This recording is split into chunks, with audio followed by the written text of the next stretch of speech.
Hello बच्चों, कैसे हैं आप सब लोग। अब जो टॉपिक हम पढ़ेंगे वो है हाइड्रोजन स्पेक्ट्रम। और इससे पहले जो प्रीवियस वीडियो मैंने जो पोस्ट किया था वो था स्पेक्ट्रम के बारे में, क्योंकि यहाँ आने से पहले आपको ये तो पता होना चाहिए कि स्पेक्ट्रम होता क्या है। तो इसलिए पहले मैंने कल जो वीडियो बनाया था वो था स्पेक्ट्रम के बारे में। तो स्पेक्ट्रम के बारे में हमने बहुत डिटेल से पढ़ा कि भाई स्पेक्ट्रम कैसे प्रोड्यूस होता है, क्या होता है, कितने टाइप का होता है और उसके फर्दर टाइप्स क्या हो सकते हैं। जैसे एब्जॉर्प्शन, एमिशन हम लोगों ने पढ़ा तो उसको भी हमने फर्दर डिवाइड है वो कर रखा है, continuous, discontinuous, line spectra, band spectra. तो ये सारे कल हम लोगों ने है वो डिस्कस है वो किए थे। अब हम आगे बढ़ जाते हैं, क्योंकि जो हाइड्रोजन स्पेक्ट्रम जो हमारे कोर्स में है उसको हमें यहाँ पर बहुत डिटेल में है वो समझना है यहाँ पर। तो हाइड्रोजन स्पेक्ट्रम यहाँ पर हम स्टार्ट कर रहे हैं। तो स्पेक्ट्रम हाइड्रोजन का लेने से पहले किस तरीके से प्रोड्यूस कर सकते हैं हाइड्रोजन स्पेक्ट्रम को, वो पहले हम समझेंगे यहाँ पर। तो हाइड्रोजन गैस जैसा कि H2 क्या है, मॉलिक्यूल है। तो कल अगर आप लोगों ने वीडियो अगर ध्यान से देखा है तो उसमें आप लोगों को पता होगा कि जैसे N2O2 हमने लिया था तो वहां पर हमने किस में लिया था, डिस्चार्ज ट्यूब में लिया था। तो यहाँ पर हमने H2 को भी किस में लिया है, यहाँ पर डिस्चार्ज ट्यूब में लिया है। और ये जो आपको जो कलरफुल जो मैंने थोड़ा डिफ्रेंशिएट करने के लिए जो गैसेस के पार्टिकल्स हैं वो H2 गैस को रिप्रेजेंट कर रहे हैं। ये पूरा हो गया डिस्चार्ज ट्यूब, इसमें इलेक्ट्रोड्स हैं वो लगे हुए हैं और वैक्यूम पंप लगा हुआ है, जिसकी वजह से हम प्रेशर थोड़ा क्या कर देंगे वहाँ पर लो कर देंगे। इन इलेक्ट्रोड्स की वजह से वहाँ पर क्या होगा, उसमें करंट है जो हम पास करेंगे, जो आर्क है वो पास करेंगे, जिसकी वजह से क्या होगा कि हाइड्रोजन गैस है लेटर ऑन यहाँ पर ये लाइट है वो एमिट है वो करेगी। अब यहाँ से जो लाइट जो कौन से कलर की है, ब्लू कलर की है, जो वो यहाँ से एमिट होगी तो यहाँ से स्लिट में से गुजरकर कहाँ पहुँच गई, प्रिज्म के ऊपर पहुँच गई और प्रिज्म पे जाकर ये है वो अपना डेविएशन है वो शो करेगी। कल बताया था मैंने आपको एंगल ऑफ डेविएशन के बारे में। तो यहाँ से ये डेविएशन शो कर किसके ऊपर हमने व्यू लिया, फोटोग्राफिक प्लेट के ऊपर लिया। तो हमें पता चल जाएगा यहाँ पर कि भाई कितनी लाइंस आ रही हैं, क्या क्या किस तरीके से हमें जो हाइड्रोजन का स्पेक्ट्रा है वो मिल रहा है। तो अब यहाँ पर जब हमको इसका स्पेक्ट्रा है जो मिलेगा तो उसमें देखा गया कि उसमें खूब सारी जो fine lines, large number of fine lines है वो देखने को मिली। तो यहाँ पर हमने मॉलिक्यूल्स लिया था। तो पहले मैं थोड़ा सा आपको बता देती हूँ कि जब हमने यहाँ पर आर्क है वो प्रोड्यूस किया, आर्क के थ्रू यहाँ पर होगा क्या। सबसे पहले तो जो हाइड्रोजन गैस है यहाँ पर वो बदलेगी एटम के अंदर, जो हम लिखेंगे कि भाई ये एटम्स के अंदर है वो कन्वर्ट हो गई। ये तो था मॉलिक्यूल के फॉर्म के अंदर, H2 क्या है, मॉलिक्यूल है। फिर जब हमने करंट प्रोड्यूस किया तो उसकी वजह से बॉन्ड टूटेगा। फिर बॉन्ड टूटने से जो दो मॉलिक्यूल, ये जो एक मॉलिक्यूल था वो सेपरेट हो जाएगा, बॉन्ड टूटते ही वो किस में बदल जाएगा, हाइड्रोजन एटम के अंदर बदल जाएगा। अब ये हाइड्रोजन एटम क्या करेगा, क्योंकि इसको एनर्जी तो हम दे ही रहे हैं, तो ये अपने में से क्या करेगा, एक इलेक्ट्रॉन है वो क्या कर देगा, वहां पर लूज है वो करेगा, या उसके अंदर जो इलेक्ट्रॉन जो प्रेजेंट है वो उसको जब वो एनर्जी एब्जॉर्ब करेगा तो वो भी मैं बताती हूँ यहाँ पर किस तरीके से। जैसे यहाँ पर ये न्यूक्लियस हो गया, ये इसके बाद में first cell, second cell, third cell, उसके बाद में फोर्थ शेल है वो यहाँ पर प्रेजेंट है। तो यहाँ पर क्या होगा कि ये सपोज इलेक्ट्रॉन यहाँ बैठा हुआ है, ठीक है। अब ये इलेक्ट्रॉन, जैसे हाइड्रोजन के पास में एक ही इलेक्ट्रॉन होता है तो वो इलेक्ट्रॉन यहाँ पर N1 के अंदर बैठा हुआ है, मतलब अपनी ग्राउंड स्टेट के अंदर है वो बैठा हुआ है। बाहर से इसको यहाँ पर क्या मिली, एनर्जी है वो मिली। जैसे ही एनर्जी मिली ये क्या कर सकता है कि यहाँ से अपने हायर स्टेट के अंदर, मतलब जो एक इलेक्ट्रॉन है वो कहाँ बैठा हुआ है, ये K के अंदर बैठा हुआ है, K शेल के अंदर बैठा हुआ है।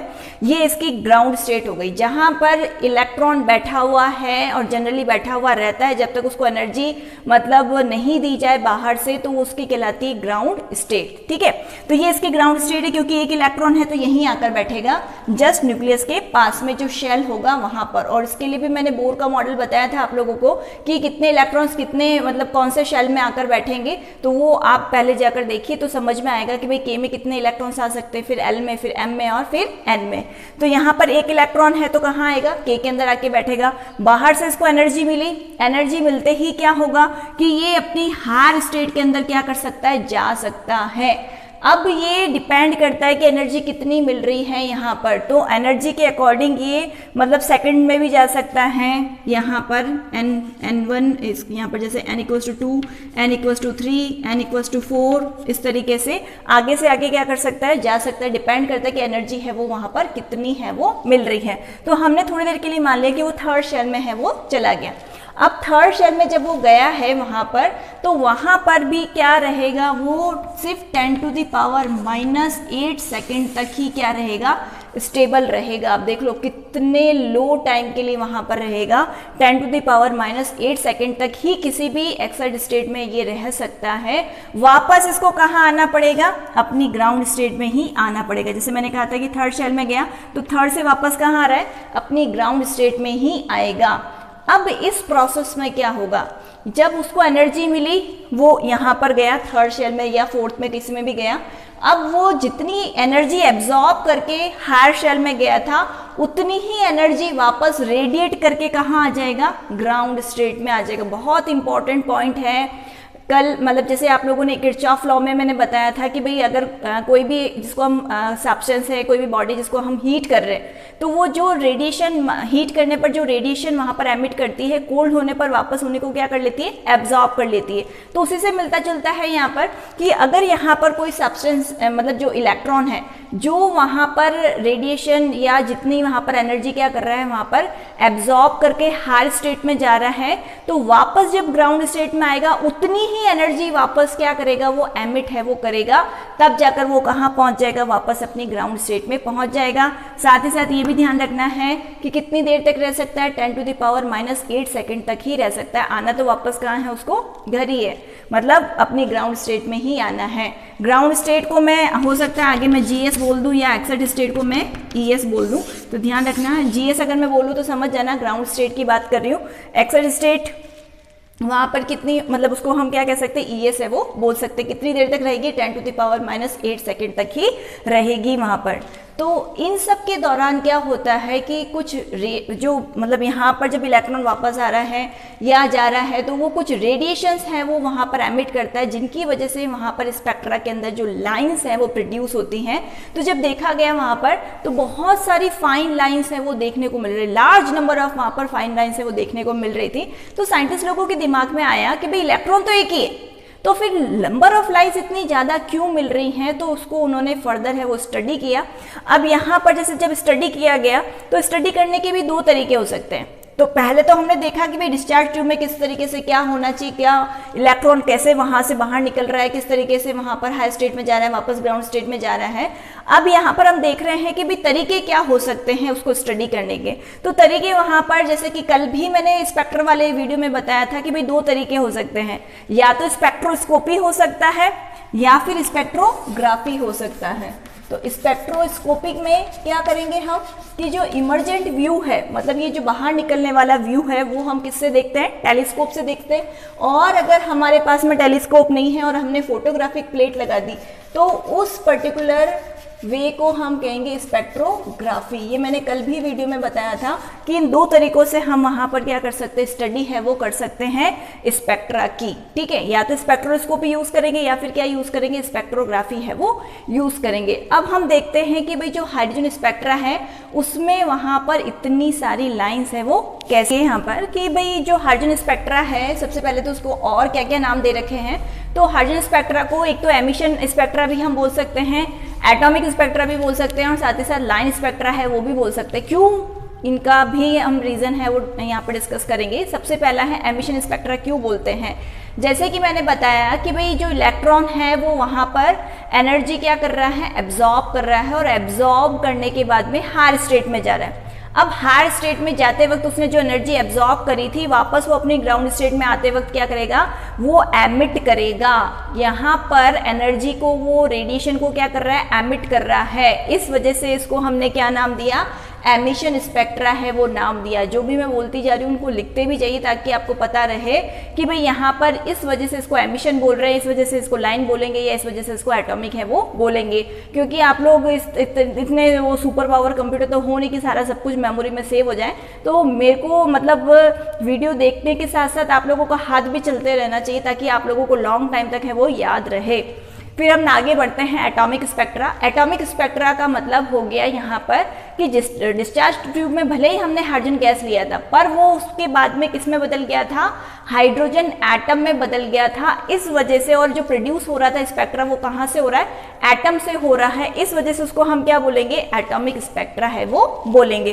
फिर आता है लाइन स्पेक्ट्रा। क्यों बोलते हैं, तो लाइन स्पेक्ट्रा इसलिए बोलते हैं क्योंकि उसमें काफी large number of fine line से प्रोड्यूस होती हैं, इस वजह से उसको हम क्या कहेंगे, लाइन स्पेक्ट्रा भी कहेंगे।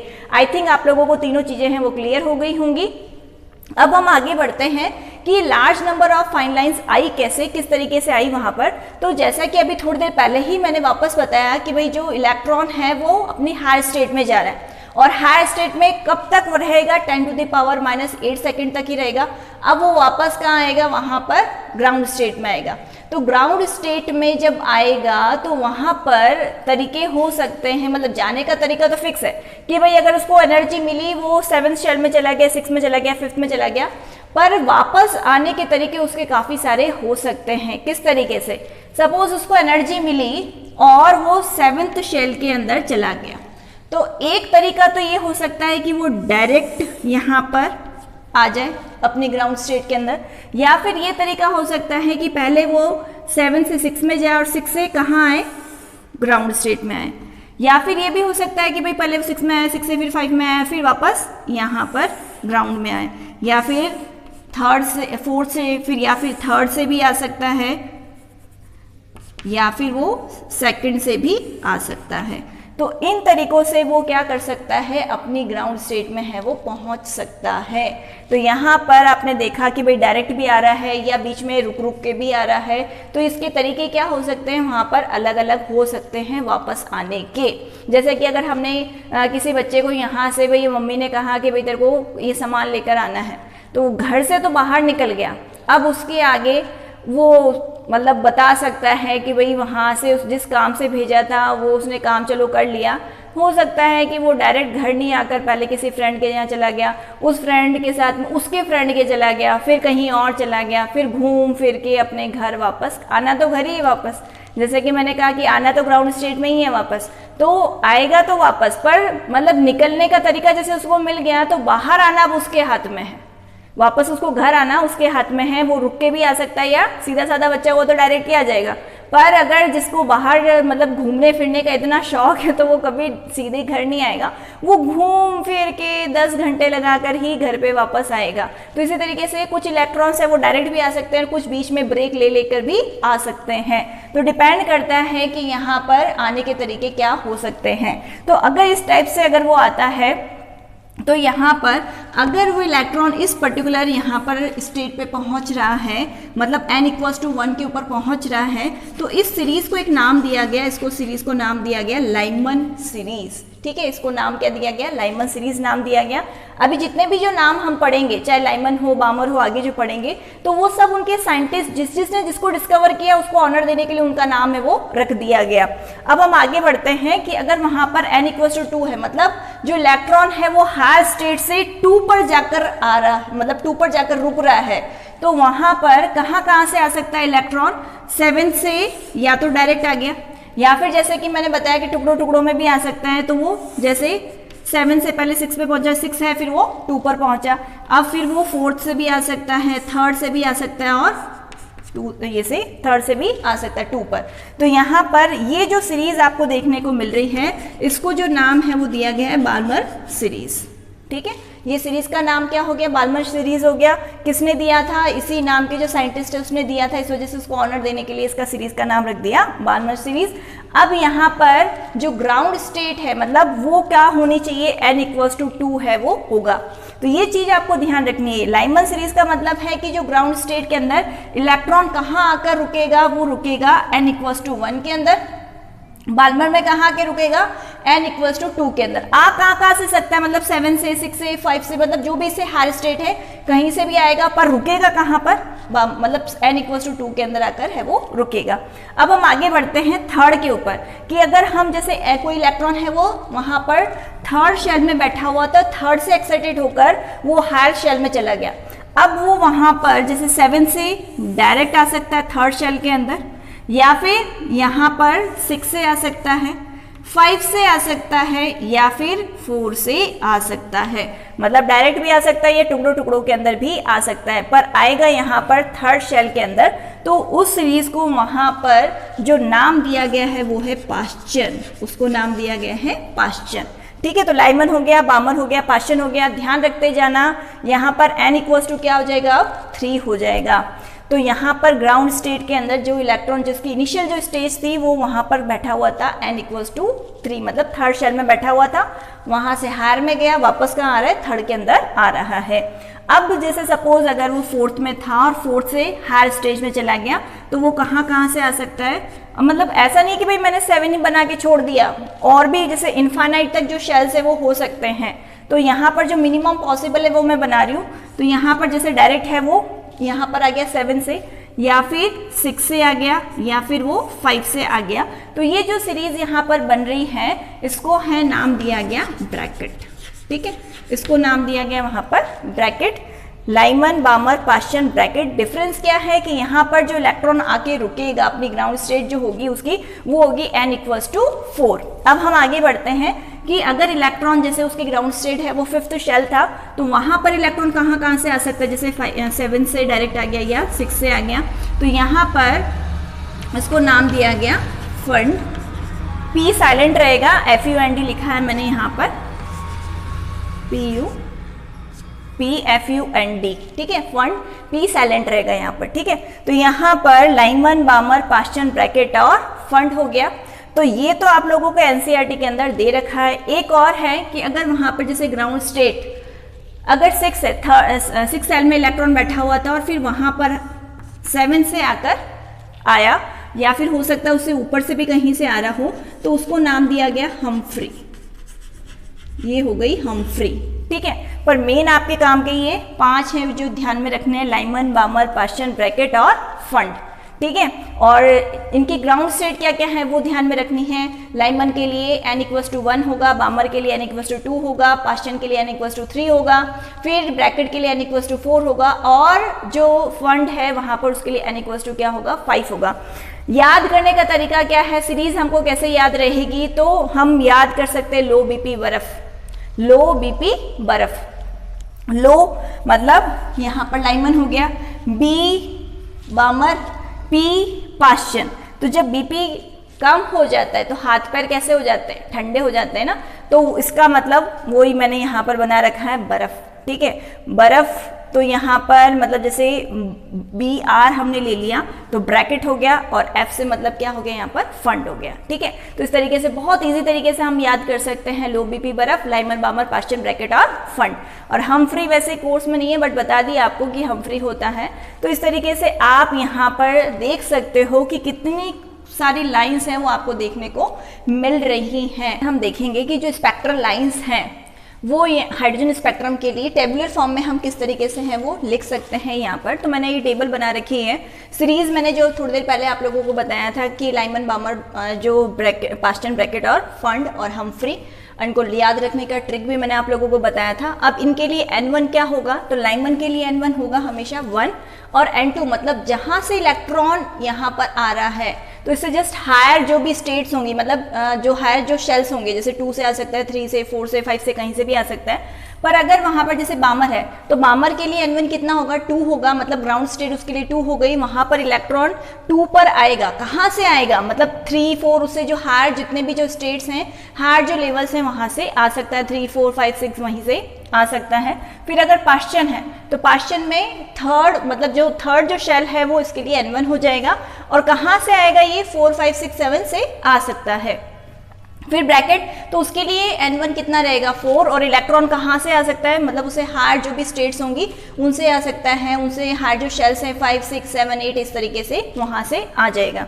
फिर फंड है तो फंड में इलेक्ट्रॉन है वो आएगा 5th शेल के अंदर, कहाँ से आ सकता है, तो वो 6, 7, 8 इस तरीके से आ सकता है। और वही लास्ट हम्फ्री है तो हम्फ्री के अंदर 6 शेल के अंदर आएगा, वो अपनी हायर स्टेट से मतलब 7, 8 से आएगा। अब इनके लिए रेंज, स्पेक्ट्रल रेंज क्या है, मतलब वहाँ पर जो रेडिएशंस है वो कौन से कितनी वेवलेंथ की हैं, कितनी फ्रीक्वेंसी की हैं, तो वो इस रेंज में आएंगी। मतलब लाइमन के लिए यूवी में आएगा, बामर के लिए विजिबल में आएगा, जिस रेंज में हम देख सकते हैं, तो वो बामर सीरीज ही है। उसके बाद में फिर जो तीनों हैं वो IR और जो सबसे लास्ट हम्फ्री है वो फार IR रेंज के अंदर है, वो आता है। तो इस तरीके से हमने देखा यहाँ पर कि जो पूरा जो स्पेक्ट्रा है हाइड्रोजन का, तो वहाँ पर ज़्यादा इतनी सारी लाइन्स है वो इन्हीं वजह से आ रही है। ये सब हम लास्ट आ जाते हैं न्यूमेरिकल वाले पोर्शन के ऊपर। न्यूमेरिकल वाले पोर्शन के अंदर अब हमें देखना है यहाँ पर जो इतनी सारी लार्ज नंबर ऑफ लाइन्स हैं, तो यहाँ पर एक किस रूल को है वो फॉलो कर रही है, कौन सी इक्वेशन को फॉलो कर रही है। तो सबसे पहले जो बामर जो साइंटिस्ट थे उन्होंने पाया कि अगर इन सारी जो स्पेक्ट्रल लाइन्स है इनको अगर वेव नंबर के फॉर्म में अगर लिखा जाए तो ये पर्टिकुलर एक जो फॉर्मूला है उसको फॉलो करती है। तो वो फॉर्मूला था 109677 और ब्रैकेट में है 1/n1 का स्क्वायर माइनस 1/n2 का स्क्वायर। अगर हम बामर सीरीज की बात करें तो n1 वहाँ पर कितना आ जाएगा, वहाँ पर आ जाएगा 2 और n2 वहाँ पर 3, 4, 5 कुछ भी है वो हो सकता है, मतलब उससे हायर स्टेट है वो हो सकती है। तो वो था बामर के लिए। फिर बाद में क्या हुआ कि एक जो साइंटिस्ट थे, जो रिडबर्ग करके जो साइंटिस्ट थे, जो स्वीडिश कंट्री के थे और स्पेक्ट्रोस्कोपिस्ट थे, उन्होंने कहा कि ऐसा नहीं है, ये बाकी जो सीरीज है उनके अंदर भी सेम यही जो अगर उनको स्पेक्ट्रल लाइंस को अगर वहाँ पर वेव नंबर की फॉर्म में अगर उनको लिखा जाए तो बाकी सारी सीरीज भी इसी फॉर्मूले को फॉलो है वो कर रही थी। तो बाद में इस पर्टिकुलर फॉर्मूले के अंदर ये जो फॉर्मूला है वेव नंबर मतलब न्यू बार हो गया इक्वल्स टू 109677, ब्रैकेट में है 1/n1 स्क्वायर अपॉन 1/n2 का स्क्वायर। तो उस साइंटिस्ट को ऑनर देने के लिए यहाँ पर सेंटीमीटर इनवर्स ये जो वैल्यू है 109677, इसको नाम दे दिया गया रिट्सबर्ग कांस्टेंट, क्योंकि उन्होंने ही बताया था कि बाकी सबके लिए भी ये यहाँ पर हेल्पफुल है, तो इसको नाम दे दिया गया रिट्सबर्ग कांस्टेंट। ठीक है, तो यहाँ पर ये हमारा टॉपिक है वो कंप्लीट होता है। तो अब इसके यूजेस क्या है वो भी हमें पता होने चाहिए। तो यहाँ पर जो सबसे मतलब जो इसमें इतनी सारी लाइंस दिख रही थी वो माना गया कि सबसे सिंपल है वो हाइड्रोजन स्पेक्ट्रा होता है, और क्योंकि मोनो मतलब इलेक्ट्रॉन, एक ही इलेक्ट्रॉन है उसके अंदर। अब आप सोचो कि अगर जिसमें बहुत सारे इलेक्ट्रॉन्स होंगे, एक से ज़्यादा इलेक्ट्रॉन्स होंगे, तो वो स्पेक्ट्रा है वो कितना कॉम्प्लेक्स है वो मिलेगा, और हर एक वहाँ पर जितने भी जो वहाँ पर एलिमेंट्स हैं अलग अलग, तो उन सब के लिए जो एटॉमिक स्पेक्ट्रा है वो क्या होता है, स्पेसिफिक होता है। जैसे मैंने कल भी बताया था कि हर एक एटम के लिए जो लाइन स्पेक्ट्रा, उसका जो स्पेक्ट्रा आ रहा है वो स्पेसिफिक होगा। उससे हम पता लगा सकते हैं कि अगर किसी भी अगर हमको कोई स्पेक्ट्रा मिल रहा है उसमें स्पेसिफिक लाइन उस पर्टिकुलर एटम के स्पेक्ट्रा से मैच करती हुई मिलती है, तो हम बता सकते हैं कि भाई इसके अंदर ये पर्टिकुलर एलिमेंट है वो प्रेजेंट होना चाहिए। तो यहाँ पर हमने पता लगाया कि भाई किस तरीके से लाइन्स आती हैं, इतनी सारी लाइन्स कैसे आ रही हैं, कौन कौन सी सीरीज हैं, और ये कौन से पर्टिकुलर फॉर्मूला को फॉलो है वो करती हैं। अब यहाँ पर तो जैसे न्यूमेरिकल्स की अगर हम बात करें तो वेव नंबर दे रखा है, और वेव नंबर की जगह आपसे वहां पर पूछ लिया जाए, वेव लेंथ पूछ लिया जाए, तो आप क्या करोगे, इस फॉर्मूले को आप किस में कन्वर्ट कर सकते हो, क्योंकि न्यू बार किसके इक्वल होता है 1/λ के। तो यहाँ पर हम इसको इस तरीके से भी लिख सकते हैं 109677 और ब्रैकेट में 1/n1 का स्क्वायर और n2 का स्क्वायर। n1 और n2 के लिए मैंने अभी थोड़ी देर पहले जो टेबल बताई थी उसमें से आप जाकर देख सकते हो कि किसके लिए n1 क्या होगा, लाइमन के लिए, बामर के लिए, पास्टन के लिए, ब्रैकेट के लिए और फंड के लिए। लो बीपी बर्फ ट्रिक आपको बताई है, वहाँ से n1 n2 आप इजीली बता सकते हो।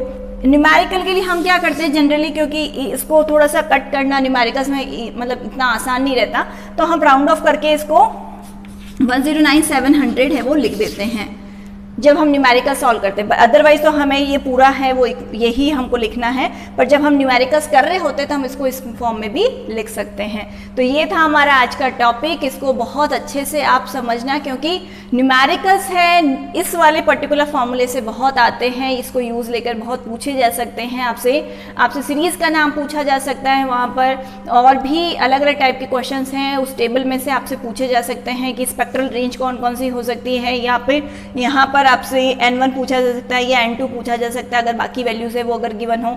लैम्डा आपको फाइंड करने को दिया जा सकता है, वेव नंबर आपको फाइंड करने को दिया जा सकता है। कुल मिला के ये पर्टिकुलर जो टॉपिक आज हमने पढ़ा है वो न्यूमेरिकल के पॉइंट ऑफ व्यू से, साथ ही साथ कॉम्पिटिटिव एग्जाम्स के पॉइंट ऑफ व्यू से बहुत इंपॉर्टेंट है। बहुत अलग अलग टाइप के इसमें से क्वेश्चंस हैं वो बनते हैं, तो इसको बहुत अच्छे से आपको पढ़ना है, समझना है, और अगर आपको अच्छा लगे तो आगे आपको शेयर भी करना है, कमेंट भी आप किया करो। कोई कमेंट आप लोगों की क्लास में से वो जनरली नहीं आता है, तो वहाँ पर आपकी कोई क्वेरी भी है तो वो भी यहाँ पर कमेंट में है वो पोस्ट किया करो। तो इसको पढ़िए, लिखिए और समझिए और आगे भी शेयर कीजिए। Thank you.